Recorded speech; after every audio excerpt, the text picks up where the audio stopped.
340 people were standing on the banks of the Allegheny River that Tuesday morning in September of 2019, and nearly every one of them had formed an opinion about the woman in the faded canvas work jacket standing next to the 1953 Bucyrus-Erie 71B lattice boom crane on the lower staging pad.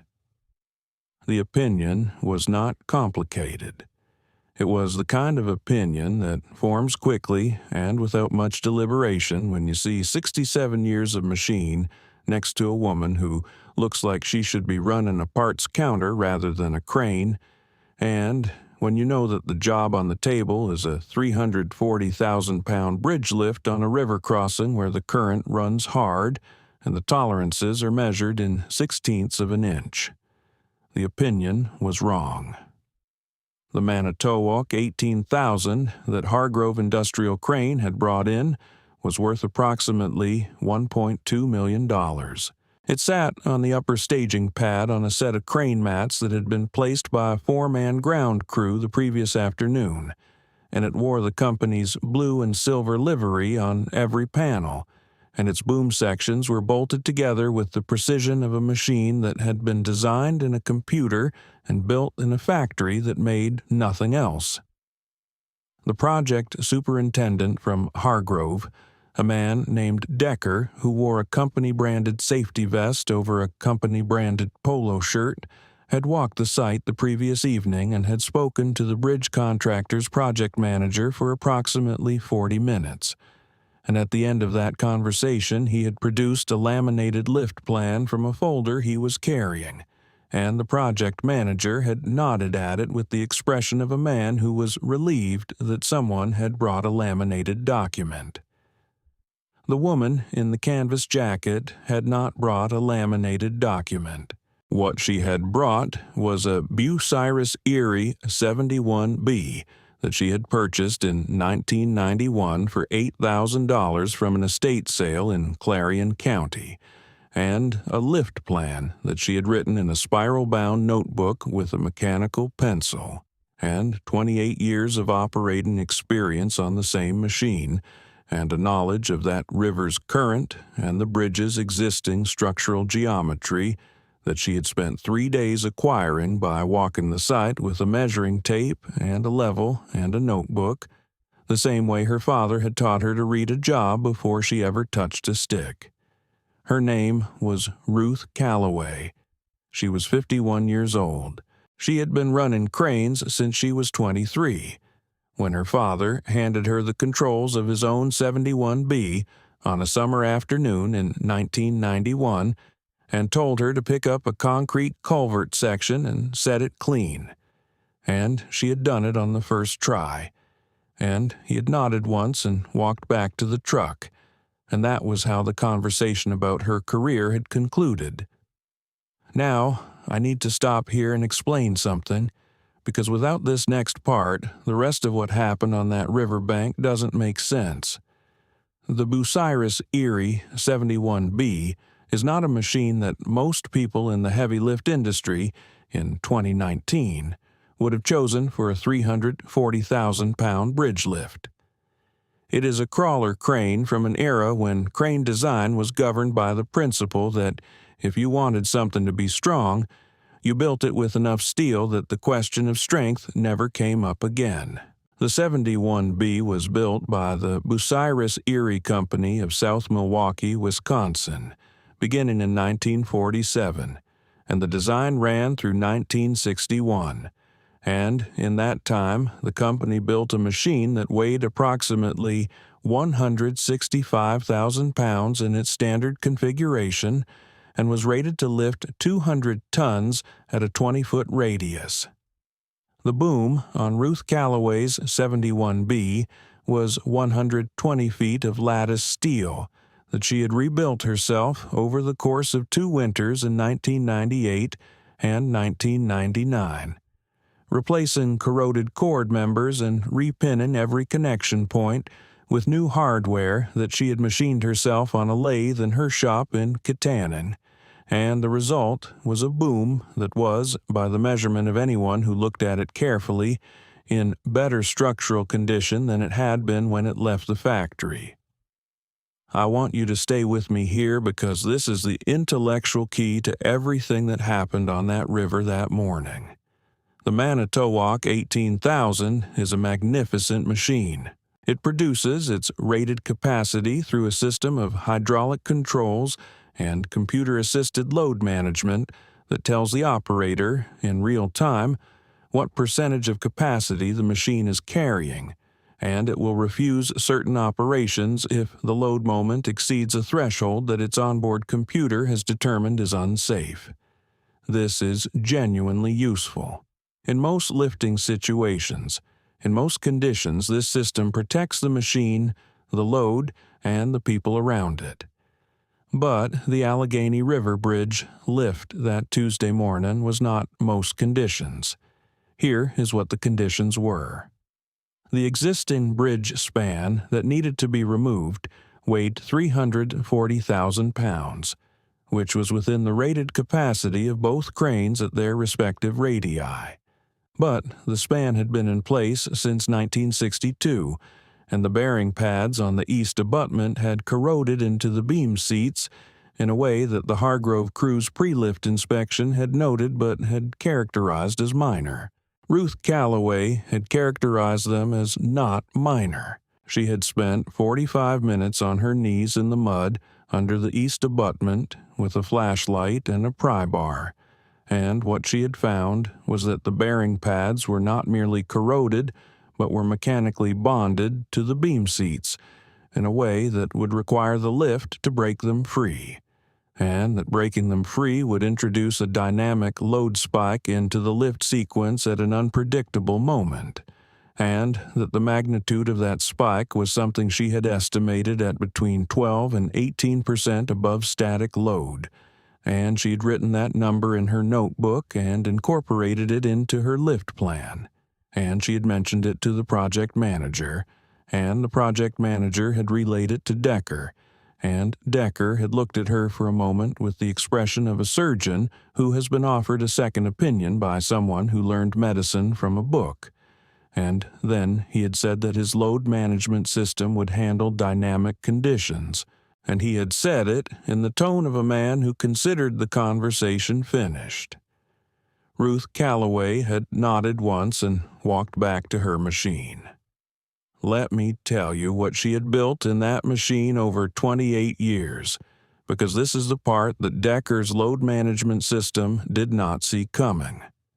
The engine in the 71B was the original Cummins NH220 that had come with the machine, which Ruth had rebuilt from the bottom end up in 2003 using a set of specifications she had sourced from a Cummins service manual from 1958 and a set of measurements she had taken herself over 3 weeks of careful disassembly, measuring every wear surface against original tolerances and replacing what needed replacing and leaving alone what did not.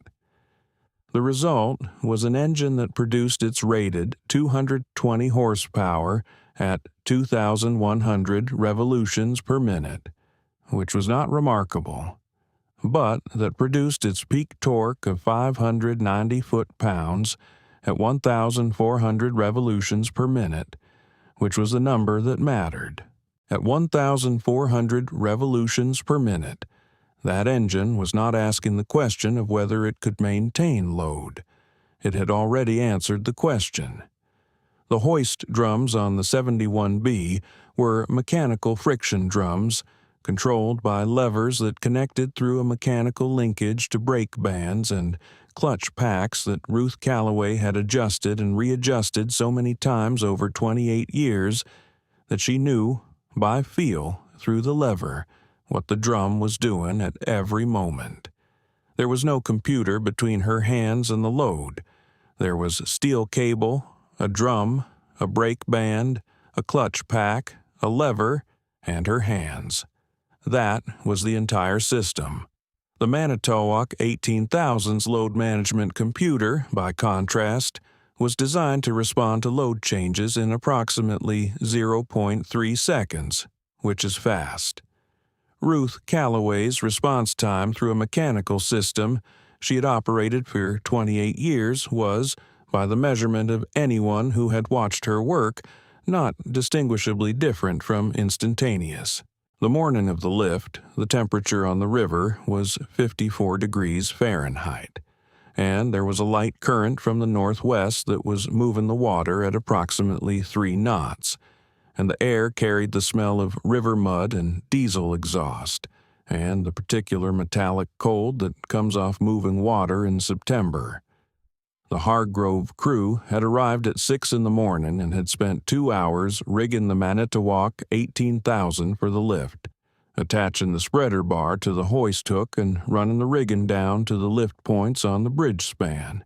And Decker had walked the rigging twice and had approved it, and the load management display on the Manitowoc's control panel had been showing green. Ruth Callaway had arrived at 5:30. She had walked the site once, alone, in the early light, with her notebook. She had checked the water level against the mark she had made on the abutment footing the previous evening. She had looked at the bearing pads on the east abutment with her flashlight. She had gone back to the 71B and sat in the operator's cab for 20 minutes with the engine off, and she had looked at the lift plan in her notebook, and she had made one small adjustment to her rigging geometry, moving her pick point 6 inches to the west to account for a slight asymmetry in the span's weight distribution that she had calculated the previous evening from the original bridge drawings, which she had obtained from the county engineer's office 3 weeks before the job. A boy of about 9 years old had come down to the lower staging pad at around 7:30, trailing behind what appeared to be his grandfather, who was one of the onlookers who had gathered on the bank. The boy had walked up to the 71B and stood looking at it for a long moment, and then he had looked at Ruth Callaway, who was checking the tension on her hoist cable, and he had asked her if the old crane was really going to pick up the bridge. Ruth Callaway had looked at him for a moment, and then she had said yes, and the boy had asked how she knew, and she had said, "Because I've been talking to this machine for 28 years, and it hasn't lied to me yet." And the boy had considered that answer with the seriousness it deserved, and then gone back to his grandfather. At 8:45, Decker's crew completed their rigging check, and Decker gave the signal to begin the lift. The Manitowoc 18,000's engine was already running, and the sound of it was the sound of modern diesel power, a deep and controlled note that carried the authority of $1.2 million of engineering. The hoist began to take up the slack in the rigging, and the spreader bar rose slightly, and the cables went from slack to taut, and the load management display shifted from green to a number, and the number was within the acceptable range, and Decker nodded. Then the bearing pads on the east abutment held. What happened next took approximately 4 seconds. The Manitowoc's hoist continued to apply load as the computer registered the resistance and interpreted it as normal rigging dynamics, and the load on the hook climbed past the static weight of the span and kept climbing, and the load management display shifted from its acceptable range toward the threshold, and the computer's response was to begin reducing hoist speed, which was the correct response, except that the bearing pads chose that precise moment to release, and they released not gradually, but all at once, and the dynamic shock load that Ruth Callaway had estimated at 12 to 18% above static load was, in the event, closer to 22%. And it traveled up the rigging and into the Manitowoc's boom in approximately 1/10 of a second, and the load management computer, responding at 0.3 seconds, was not fast enough. The Manitowoc 18,000 buckled at the third boom section from the tip. It did not collapse. The machine's structural redundancies and the fact that the load dropped back to static weight almost immediately as the bearing pads released meant that the damage was a deformation rather than a failure. a visible bow in the boom cord that told anyone who understood crane structure that the machine was done for the day and possibly for the week. The span swung slightly on the rigging and then came to rest, hanging free of the abutments, undamaged, 2 feet above its original position. Decker's crew was already on the radio. Decker himself was standing at the base of the Manitowoc, looking up at the buckled boom section with the expression of a man doing rapid arithmetic that was not coming out in his favor. The project manager walked to the lower staging pad. He looked at Ruth Callaway. He did not say anything for a moment. Ruth Callaway put her hand flat on the fender of the 71B. Then she said, "I'll need 30 minutes to rig." She rigged in 22.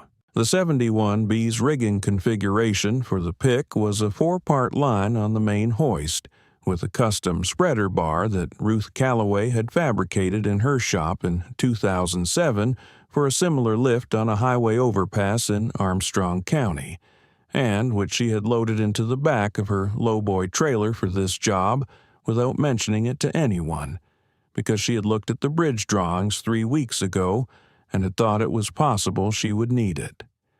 The spreader bar was not pretty. It was structural steel tube, welded at the connections, painted with red oxide primer in 1997 and never repainted, and it was exactly the right length for the lift point spacing on this particular bridge span, because she had measured the lift point spacing from the drawings and had measured the spreader bar in her shop, and they were the same number. At 9:47 in the morning, Ruth Callaway started the Cummins NH220. The sound of it was not the sound of the Manitowoc. It was older and lower, and it carried in it the particular quality of a large engine that has been rebuilt by someone who understood what they were doing. A sound that is less about power and more about intention, the way a draft horse sounds when it settles into a collar, not announcing itself, but simply beginning. The exhaust stack put up a brief cloud of black smoke as the engine came up to temperature, and then the smoke cleared and the engine settled into its operating note, and Ruth Callaway let it warm for 4 minutes by the clock on her wrist before she touched a control. The crowd on the bank had been quiet since the Manitowoc buckled. The laughter that had been present earlier in the morning, the kind of ambient amusement that gathers around an old machine and an unconventional operator at a job site where the money is serious, had stopped at the moment the Manitowoc's boom showed its bow, and what had replaced it was a particular quality of attention, the attention of people who have just been reminded that they did not fully understand what they were watching. Now they were watching the 71B. Ruth Callaway brought the hoist to the rigging point and took up the slack in the 4-part line until the cables were straight and the spreader bar was level, and she checked the level by eye, which was how she always checked it, and it was level, and she began to load the hoist. The span was still hanging from the Manitowoc's rigging, and her first task was to transfer the load from the damaged machine to the 71B without allowing the span to move. She did this by bringing the 71B's hoist load up to match the Manitowoc's hoist load, and she did it by feel, through the lever, reading the drum through her hands, and the transition took 6 minutes. And at the end of it, the span was supported entirely by the 71B, and the Manitowoc's rigging had been slacked off, and Decker's crew had begun the process of detaching it. Then Ruth Callaway began the lift. The 71B moved the span the way the engine sounded, without drama. The 4-part line tightened from taut to loaded, and the load came onto the boom in the steady way that a properly rigged lift loads a boom, distributed across the lattice structure, carried down through the cord members to the carbody, and from the carbody to the crawlers, and from the crawlers to the crane mats, and from the crane mats to the ground, which was river gravel compacted to a bearing capacity that Ruth Callaway had verified with a hand penetrometer 3 weeks ago and again the previous afternoon. At 1,400 revolutions per minute, the Cummins NH220 was producing 590 foot-pounds of torque, and it was not asking whether it could hold the load. It was simply holding it. The span came up, not fast, not with any noise beyond the engine and the cable and the faint creak of steel accepting load. It came up at approximately 8 inches per minute, which was the rate Ruth Callaway had specified in her lift plan, and it came up straight because the rigging geometry she had spent 3 days calculating was correct, and because the 6-inch adjustment she had made to her pick point that morning, based on the asymmetry in the bridge drawings, was correct.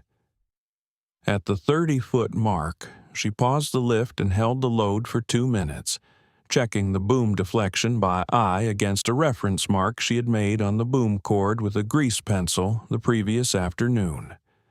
The deflection was within the range she had calculated. She continued the lift. At 50 feet, the span was clear of the water surface and clear of the abutments and clear of every obstruction, and the crowd on the bank was standing. Not cheering, standing. The kind of standing that happens when people are watching something they did not expect to see and are not entirely sure they understand but cannot look away from. Ruth Callaway held the load at 50 feet for 3 minutes. She was checking the swing bearing. She was feeling through the machine for any indication of uneven load distribution. She was doing what she always did at the high point of a critical lift, which was to stop and listen to the machine before she asked it to do the next thing. Then she began the swing. The 71B's swing was mechanical, driven by a swing clutch and a friction brake, and Ruth Callaway controlled it with a lever in her left hand, while her right hand managed the hoist, and the swing moved the 340,000-pound span in a 47-degree arc over the river at a rate of approximately 2 degrees per minute, and the span did not oscillate because she was managing the swing acceleration through the clutch with the same precision she had used to manage the hoist load, and an uncontrolled swing on a load of that weight at that radius is the kind of event that ends careers, and sometimes ends more than careers. And there was no uncontrolled swing. The barge that was to receive the span was positioned downstream, and had been held in position by its deck crew since 7 that morning, and as the span came around in its arc it descended toward the barge deck at the rate Ruth Callaway had calculated, and at 11:14 in the morning the span touched the barge deck at the forward bearing point, and then the aft bearing point, and then it was down, and Ruth Callaway held the hoist load for 15 seconds after the span was on the deck to verify that the barge had accepted the load without unexpected movement. And then she began to slack the hoist, and the 4-part line went from loaded to taut to slack, and the lift was complete. The crowd on the bank made a sound. It was not the sound of a sporting event. It was quieter than that, and it lasted longer. The kind of sound that comes from a group of people who have been holding their breath for a reason they did not fully articulate to themselves, and who are now exhaling. Someone near the back started clapping, and the clapping spread. And it was genuine, and it was not performative, and Ruth Callaway did not acknowledge it. She was checking her hoist drum. She was feeling the brake band tension. She was doing what she always did after a lift, which was to attend to the machine before she attended to anything else. Decker walked down to the lower staging pad. He stood at the base of the 71B for a moment, looking up at the boom. Then he looked at Ruth Callaway. He said, "What did you do with the east abutment calculation?" She reached into her canvas jacket and produced the spiral-bound notebook and found the page and handed it to him without comment. He read it for about 30 seconds. Then he handed it back. He said, "You wrote this 3 weeks ago." She said, "Yes." He looked at the 71B for another moment. Then he said, "What are you running in that engine?" She said, "Cummins NH22O, original block, rebuilt in 2003. He nodded once. Then he walked back to his crew. The boy who had asked her the question at 7:30 came back down to the lower staging pad at about 11:30, ahead of his grandfather again. He stood looking at the barge where the span was now resting, and then he looked at Ruth Callaway, who was greasing the swing bearing. He asked her if she had been scared. She thought about that for a moment. Then she said no, because she had known what the machine could do, and she had known what the job required, and those two numbers had matched. And when those two numbers match, there is nothing to be scared of. The boy thought about that. Then he went back to his grandfather. The 71B is still in service. Ruth Callaway operates it out of her yard in Kittanning, Armstrong County, Pennsylvania, where it sits between jobs under a steel-roofed equipment shed that her father built in 1974 and that she re-roofed herself in 2011. The Cummins NH22O starts on the first attempt in every season. The boom, rebuilt across 2 winters in 1998 and 1999, shows no measurable deflection from the bridge lift or from any of the other lifts that preceded it and have followed it. The spiral-bound notebook from the Allegheny River job is in the 3rd drawer of the metal desk in Ruth Callaway's shop office, under 2 other notebooks from 2 other jobs, and the page with the east abutment calculation is still there, written in mechanical pencil, with one small correction in the margin where she revised her dynamic load estimate from 15% to 17% on the morning of the lift, after her final inspection of the bearing pads. The Manitowoc 18,000 was repaired. The boom section was replaced and the machine was back in service within 3 weeks. It is a good machine. In most conditions, in most lifts, it is exactly the right tool. The load management computer is genuinely useful. The problem on the Allegheny River that Tuesday morning was not that the Manitowoc was a bad machine. The problem was that the bearing pads on the east abutment had been bonded to the beam seats for 57 years, and the load management computer had not been to the site 3 weeks before the lift, and it had not spent 45 minutes on its knees in the mud with a flashlight and a pry bar, and it had not written anything in a spiral-bound notebook. Ruth Callaway had. The ground does not lie. River gravel does not care what a machine cost. A bearing pad bonded to a beam seat for 57 years does not release on a schedule that a computer can anticipate. These things are true whether you have a laminated lift plan or a spiral-bound notebook, and the difference between those 2 documents, on that particular morning, was not in their format. It was in what they contained, and what they contained was a function of who had written them, and how long that person had been listening to the job before they put pen to paper. If you have worked alongside someone like Ruth Callaway, or trained under one, or watched one from a distance and understood what you were seeing, I want to hear about it. Drop it in the comments. These are the people who don't get the profiles and don't want them, and the only way their stories survive is if someone who was there decides to tell it. I read every one of those comments, and I mean that without qualification. There is a new story on this channel every week about someone who did the quiet work, who built the knowledge over the long years, who showed up with a spiral-bound notebook and a machine that started on the first attempt, and who did the job while everyone else was still looking at the laminated document. If that is the kind of story you come here for, subscribe, because there are more of them and they deserve to be told with the care they have earned. And if this story meant something to you, pass it on. Not for the numbers, because somewhere there is a 23-year-old standing next to an old machine on a job site where everyone has already formed an opinion, and they need to know that the opinion is not the last word. Stories like this one are how they find that out.